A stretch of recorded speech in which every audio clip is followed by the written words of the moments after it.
ओम नमो भगवते वासुदेवाय नमः। इंद्र का आगमन और इंद्रकृत श्री कृष्णाभिषेक। श्री प्राशर जी बोले, इस प्रकार गोवर्धन पर्वत को धारण कर और गोकुल की रक्षा हो जाने पर देवराज इंद्र को श्री कृष्णचंद्र का दर्शन करने की इच्छा हुई। अत शत्रुचित देवराज गजराज एरावत पर चढ़कर गोवर्धन पर्वत पर आए और वहां संपूर्ण जगत के रक्षक गोपवेशधारी महाबलवान श्री कृष्णचंद्र को ग्वाल बालों के साथ गोए चराते देखा। हे द्विज, उन्होंने ये भी देखा कि परिश्रेष्ठ गरुड़ अदृश्य भाव से उनके ऊपर रहकर अपने पंखों से उनकी छाया कर रहे हैं।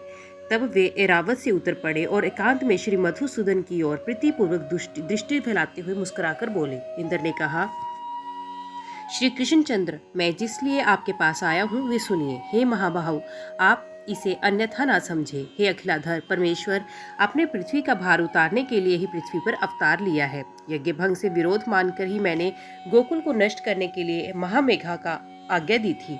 उन्होंने ये संहार मचाया था, किंतु आपने पर्वत को उखाड़कर गौओं को बचाया। हे वीर, आपके इस अद्भुत कर्म से मैं अति प्रसन्न हूँ। हे कृष्ण, आपने जो अपने एक हाथ पर गोवर्धन धारण किया है, इससे मैं देवताओं का प्रयोजन सिद्ध हुआ ही समझता हूँ। आपसे द्वारा गौओं से प्रेरित होकर ही मैं आपका विशेष सत्कार करने के लिए यहाँ आपके पास आया हूँ। हे कृष्ण, अब मैं गौओं के वाक्यानुसार ही आपका उपेंद्र पद पर अभिषेक करूंगा तथा आप गौओं के इंद्र स्वामी हैं, इसलिए आपका नाम गोविंद भी होगा। श्री प्राशर जी बोले, तदंतर इंद्र ने अपने वाहन गजराज एरावत का घंटा लिया और उसमें पवित्र जल भरकर उसमें श्री कृष्णचंद्र का अभिषेक किया। श्री कृष्णचंद्र का अभिषेक होते समय गौ ने तुरंत ही अपने स्तनों से टपकते हुए दुग्ध से पृथ्वी को भिगो दिया। इस प्रकार गौओं के कथानुसार श्री जनार्दन को उपेंद्र पद पर अभिषिक्त कर शचीपति इंद्र ने पुण्य प्रीति और विनय पूर्वक कहा, हे महाभाग, ये तो मैंने गौओं का वचन पूरा किया। अब पृथ्वी के भार उतारने की इच्छा से मैं आपसे जो कुछ और निवेदन करता हूँ वे भी सुनिए। हे पृथ्वीधर, हे पुरुष सिंह, अर्जुन नामक मेरे अंश ने पृथ्वी पर अवतार लिया है। आप कृपा करके उसकी सर्वदा रक्षा करें। हे मधुसूदन, वे वीर पृथ्वी का भार उतारने में आपका साथ देगा, अतः आप उसकी अपने शरीर के समान ही रक्षा करें। श्री भगवान बोले, भारतवंश में पृथा के पुत्र अर्जुन ने तुम्हारे अंश से अवतार लिया है, ये मैं जानता हूँ। मैं जब तक पृथ्वी पर रहूंगा उसकी रक्षा करूंगा। हे शत्रुसूदन देवेंद्र, जब तक महितल पर रहूंगा तब तक अर्जुन को युद्ध में कोई भी नहीं जीत सकेगा। हे देवेंद्र, विशाल भुजाओं वाला कंस नामक दैत्य अरिष्टासुर के श्री कुवल्यापीड़ और नरकासुर आदि अन्य न्याय दैत्यों का नाश होने पर यहाँ महाभारत युद्ध होगा। हे सहस्राक्ष, उसी समय पृथ्वी का भार उतरा हुआ समझना। अब तुम प्रसन्नता पूर्वक जाओ। अपने पुत्र अर्जुन के लिए तुम किसी प्रकार की चिंता मत करो। मेरे रहते हुए अर्जुन का कोई भी शत्रु सफल ना हो सकेगा। अर्जुन के लिए ही मैं महाभारत के अंत में युधिष्ठिर आदि समस्त पांडवों के अक्षय शरीर से कुंती को दूंगा। श्री प्राशर जी बोले, कृष्णचंद्र के ऐसा कहने पर देवराज इंद्र उनका आलिंगन कर एरावत हाथी पर आरूढ़ हो स्वर्ग को चले गए। तदंतर कृष्णचंद्र भी गोपियों के दृष्टिपात से पवित्र हुए मार्ग द्वारा गोप कुमारों और गौओं के साथ व्रज को लौट आए। श्री प्राशर जी बोले, इंद्र के चले जाने पर निर्दोष कर्म करने वाले श्री कृष्णचंद्र को गोवर्धन पर्वत धारण करते देख गोपगण उनसे प्रीतिपूर्वक बोले, हे भगवान, हे महाभाग, आपने गिरिराज को धारण कर हमारी और गौओं की इस महान भय से रक्षा की। हे तात, कहाँ आपकी ये अनुपम बाल लीला, कहाँ निंदित गोप जाति और कहाँ ये दिव्य कर्म, ये सब क्या है, कृपया हमें बतलाइए। आपने यमुना जी में कालिया नाग का दमन किया, धेनुकासुर को मारा, फिर ये गोवर्धन पर्वत धारण किया। आपके अद्भुत कर्मों से हमारे चित्त में बड़ी शंका हो रही है। हे अमित विक्रम, हम भगवान हरि के चरणों की शब्द करके आपसे सच सच कहते हैं कि आपके ऐसे बलवीर को देखकर हम आपको मनुष्य नहीं मान सकते। हे केशव, स्त्री और बालकों के सहित सभी व्रजवासियों की आप पर अत्यंत प्रीति है। आपका ये कर्म तो देवताओं के लिए भी दुष्कर है। हे कृष्ण, आपकी ये बाल्यावस्था, विचित्र बलवीर और हम जैसे नीच पुरुषों में जन्म लेना, हे मोत्यम, ये सब बातें विचार करने पर हमें शंका में डाल देती हैं। आप देवता हो, दानव हो, यक्ष हो या गंधर्व हो, इन बातों का विचार करने से हमें क्या प्रयोजन है। हमारे तो आप बंधु ही हैं, अतः आपको नमस्कार है। श्री प्राशर जी बोले, गोपगण के ऐसा कहने पर महामती कृष्णचंद्र कुछ देर तक चुप रहे और फिर प्रणयजन्य कोपपूर्वक इस प्रकार कहने लगे। श्री भगवान बोले, हे गोपीगण, यदि आप लोगों को मेरे संबंध से किसी प्रकार की लज्जा ना हो तो मैं आप लोगों से प्रशंसनीय हूँ। इस बात का विचार करने की भी क्या आवश्यकता है? यदि मुझ में आपकी प्रीति है तो यदि मैं आपकी प्रशंसा का पात्र हूँ तो आप लोग मुझ में बांधव बुद्धि ही करें। मैं ना देव हूँ, न गंधर्व, न यक्ष, न दानव, मैं तो आपके बंधु स्वरूप हूँ ही उत्पन्न हुआ हूँ। आप लोगों को इस विषय में कुछ विचार ना करना चाहिए। श्री पराशर जी बोले, हे महाभाग, श्री हरि के इन वाक्यों को सुनकर उन्हें प्रणय कोपयुक्त देख के वे समस्त गोपगण चुपचाप वन को चले गए। तब श्री कृष्णचंद्र निर्मल आकाश, शरद चंद्र की चंद्रिका और दिशाओं की सुरभि करने वाले विकसित कुमुदिनी तथा वन खंडी को मुखर वधु के मनोहर देखकर गोपियों के साथ रमण करने की इच्छा की। उस समय बलराम जी के बिना ही श्री मुरली मनोहर स्त्री को प्रिय लगने वाला अत्यंत मधुर, असुफुटक एवं मृदुल पद ऊंचे और धीमे स्वर से गाने लगे। उनकी उस सुर में गीत ध्वनि को सुनकर गोपियां अपने अपने घरों को छोड़कर तत्काल जहाँ श्री मधुसूदन थे वहां चली आई। वहां आकर कोई गोपी तो उनके स्वर में स्वर मिलाकर धीरे धीरे गाने लगी और कोई मन ही मन उनका स्मरण करने लगी। कोई हे कृष्ण कहती हुई लज्जावश संकुचित हो गई और कोई प्रेमवंदनी होकर तुरंत उनके पास जा खड़ी हुई। कोई गोपी बाहर गुरुजनों को देखकर अपने घरों में ही रहकर आंख मूंदकर तन्मय भाव से श्री गोविंद का ध्यान करने लगी तथा कोई गोप कुमारी जगत के कारण पर ब्रह्म स्वरूप श्री कृष्णचंद्र का चिंतन करते करते प्राणापान के रुक जाने से मुक्त हो गई, क्योंकि भगवत्थान के विमल आह्वान से उसकी समस्त पुण्य राशि क्षीण हो गई और भगवान के प्राप्ति के महान दुख से उसके समस्त पाप लीन हो गए। गोपियों से घिरे हुए रासारंभ रूप उसके लिए उत्कंठी श्री गोविंद ने उस श्रुचंत्र सुशोभिता रात्रि को सम्मानित किया। उस समय भगवान श्री कृष्ण ने अन्यंत्र चले जाने पर श्री कृष्ण के चेष्टा के अधीन गोपियां यूथ बनाकर वृंदावन के भीतर विचरने लगी। कृष्ण में निबचित हो वे व्रजगांगनाएं परस्पर इस प्रकार वार्तालाप करने लगी। मैं ही कृष्ण हूँ, देखो कैसी सुंदर चाल से चलता हूँ, तनिक मेरी गति तो देखो। दूसरी कहने लगी, कृष्ण तो मैं हूँ, आहा मेरा गाना तो सुनो।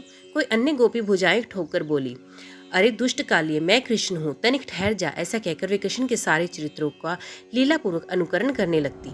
अरे गोपगण, मैंने गोवर्धन धारण कर लिया, तुम वृषा से मत डरो, निशंक होकर इसके नीचे आकर बैठ जाओ। कोई दूसरी गोपी कृष्ण लीला को अनुकरण करते हुए कहने लगी, मैंने धेनु का सुन को मार दिया, अब यहाँ गोए स्वच्छंद होकर विचरे।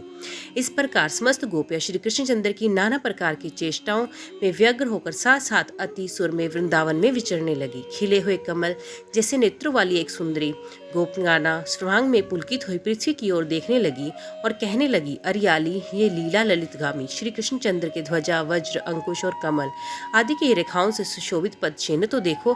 अरे देखो, उसके साथ कोई पुण्यवती मदमाती युवती भी हो गई है। उसके ये घने छोटे छोटे पतले चरण चिन्ह दिखाई दे रहे हैं। यहाँ निश्चय ही दामोदर ने ऊंचे होकर पुष्प चयन किया है। इसी से यहाँ उन महात्मा के चरणों के केवल अग्रभाग ही अड़गित हुए हैं। यहाँ बैठकर उन्होंने निश्चय ही किसी पड़भाग्नि का पुष्पों से श्रृंगार किया है। अवश्य ही उसने अपने पूर्व जन्म में सर्वात्मा श्री विष्णु जी की उपासना की होगी। और ये देखो, पुष्प बंधन के समान से गर्विता होकर उसके मना करने पर भी श्री नंदनंदन उसे छोड़कर इस घर मार्ग से चले गए हैं। अरे सखियों, देखो यहाँ कोई नितंबार के कारण मंदकामिनी गोपी कृष्णचंद्र के पीछे पीछे गई है। वे अपने गतव्य स्थान को तीव्र गति से गई है। इससे उसके चरण चिन्हों के अग्रभाग कुछ नीचे दिखाई देते हैं। यहाँ वे सखी उनके हाथ में अपना पानी पल्लव देकर चली गई है। इसी से उसके चरण चिन्ह पराधीन से दिखलाई देते हैं। देखो, यहाँ से उस मंदगामिनी के निराश होकर लौटने के चरण चिन्ह दिख रहे हैं। मालूम होता है उस धूर्त ने केवल एक स्पर्श करके उसका अपमान किया है। यहाँ कृष्ण ने अवश्य उस गोपी से कहा, मैं शीघ्र ही जाता हूँ, पुण्य तेरे पास लौट आऊंगा। इसलिए यहाँ उनके चरणों के चिन्ह शीघ्र गति से की दिख रहे हैं। यहाँ से कृष्णचंद्र कहन वन में चले गए। इसी से उनके चरण चिन्ह दिखलाई नहीं देते। अब लौट चलो, इस स्थान पर चंद्रमा की किरणें नहीं पहुंच सकती। तदंतर वे गोपियां कृष्ण से निराश होकर लौट आई और यमुना तट पर आकर उनके चरित्रों को गाने लगी। तब गोपियों ने प्रसन्न मुखारविंद त्रिभुवन रक्षक अकिल कष्ट श्री कृष्णचंद्र जी को वहां आते देखा। उस समय कोई गोपी तो श्री गोविंद को आते देखकर अति हर्षित हो केवल कृष्ण कृष्ण कृष्ण इतना ही कहती रह गई और कुछ ना बोल सकी। कोई अपनी भृंगी से ललाट सिकोड़कर श्री हरि को देखते हुए अपने नेत्र भ्रमरों द्वारा उनके मुख कमल का क्रंदन पान करती लगी।